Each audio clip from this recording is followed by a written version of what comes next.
ASN di lingkup Pemko Banjarmasin nang biasanya senam di halaman Balai Kota Banjarmasin pada Baisukan Jumat 15 Maret 2019 berpindah ke halaman Rumah Sakit Sultan Suryansah di Jalan Rantauan Darat Banjarmasin Selatan. Sebagian peserta senam menggunakan baju sasirangan termasuk Wakil Wali Kota Banjarmasin.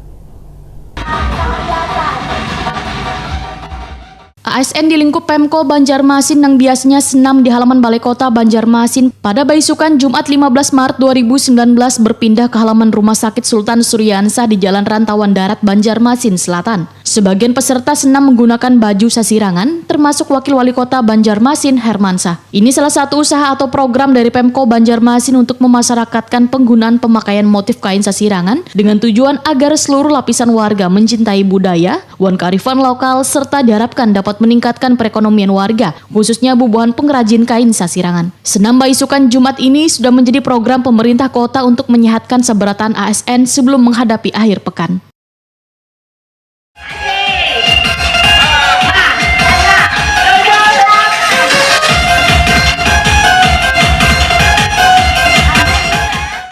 Setelah melakukan senam, Wakil Wali Kota Banjarmasin Hermansah Wan Sekda Banjarmasin Hamli Kursani bersama Kepala SKPD Wan ASN di lingkup Pemko Banjarmasin melaksanakan rapat untuk pengoperasionalan Rumah Sakit Sultan Suryansah Banjarmasin.